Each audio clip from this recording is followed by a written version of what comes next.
रवींद्र चव्हाण यांची सभा झालेली आहे। रवींद्र चव्हाण असे म्हणाले आहेत की शिंदे गटाकडून जे काही उमेदवारी दिली गेलेली आहे ते सर्व गुंड आणि 2 नंबरचे धंदे करणारे आहेत। यांचा कार्यक्रम वाजवायचा आहे, यांचा कार्यक्रम कायदेशीर कार्यक्रम वाजवायचा आहे आणि हा कार्यक्रम गिरीश भाऊ तुम्ही चांगल्या पद्धतीने वाजवू शकतात, काय सांगणार? मला असं वाटतं की असं वेग बोलण्यापेक्षा त्यांनी एकदा नाव धरून बोलावं की हा 2 नंबरचा व्यवसाय करणार आहे, हा चुकीचं काम करणार आहे। एक जरी नाव सांगितलं ना, मी त्याला डायरेक्ट आत्ता जरी उभा असेल ना तर समोरच्याला मी बिनविरोध जाहीर करेल।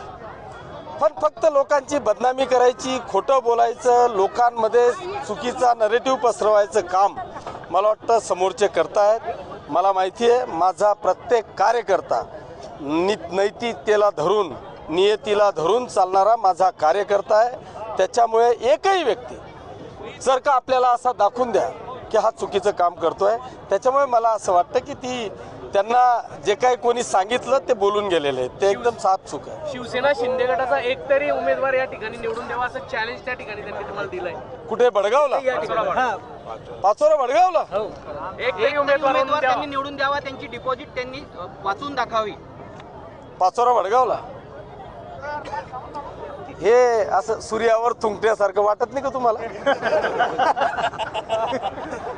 अरे बाबांनो, त्यांचा एखादी आला ना तर बहुत हो गया वहाँ पे। तुम्हाला माझं आव्हान आहे की पाचोरा आणि भडगाव नगरपालिकेचे दोघंच्या दोघं नगराध्यक्ष, भडगावचे 24च्या 24 नगरसेवक आणि पाचोऱ्याचे 28 नगरसेवक 100 डंकेच्या चोटवर, आणि हे मी दंबाजी करून नाही, प्रेमाने जिंकलेला माझा मतदारसंघ आहे।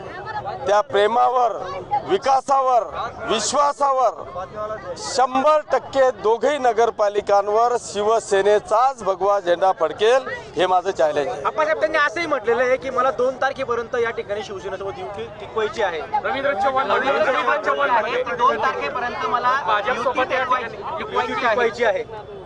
तो महाराष्ट्राचा विषय आहे, पण मला युतीच करायची नव्हती हे मी माझ्या 1 नोव्हेंबरला डिक्लेअर केलं होतं।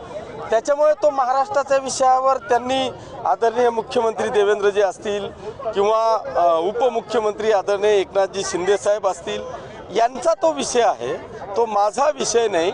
ऑलरेडी माझ्याकडे युतीच नाही, त्याच्यामुळे टिकवायची का नाही टिकवायची तो तुमचा प्रश्न आहे। युती नाही आज तुम्हाला फायदा होईल असं वाटतंय तुम्हाला?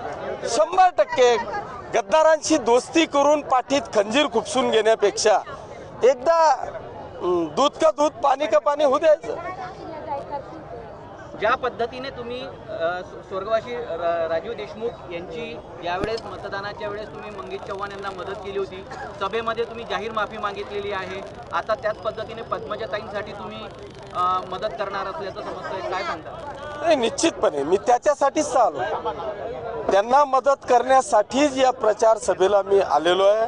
माझं आपल्या माध्यमातून माझे प्रेमी असतील, राजू दादांचे प्रेमी असतील, देशमुख परिवाराचे प्रेमी असतील, ह्या महाविकास आघाडीचा ही जी आघाडी आहे आघाडीचे प्रेमी असतील, या सगळ्यांना मी नम्रपणे विनंती करतो की खरोखर अशा खानदानी विरोधकाला, अशा खानदानी विरोधकाच्या पाठीशी आपण खंबीरपणे उभं राहून खऱ्या अर्थाने या चाळीसगावकरांना न्याय दिला पाहिजे, असं मी आपल्या माध्यमातून आप्पासाहेब या ठिकाणी शिवसेना शिंदे गटाचे उमेदवार देखील उभे आहे, शिवसेना शिंदे गटाचे उमेदवार देखील या ठिकाणी उभे आहे, त्यांना आपण शहर विकास आघाडीला पाठिंबा द्यायला लावणार का?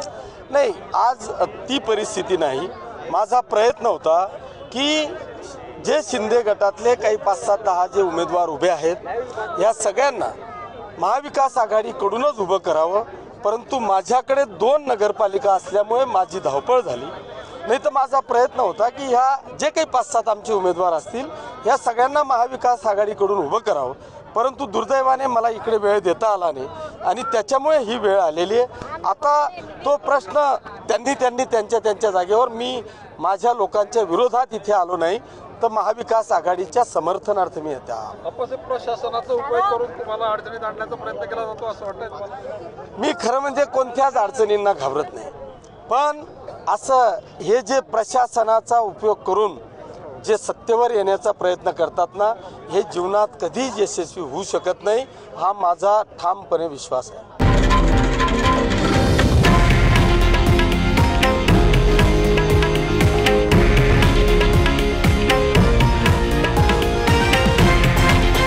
हे आहे देशातील नंबर 1 न्यूज नेटवर्क आणि आपण पाहत आहात TV9 मराठी, एकमेव.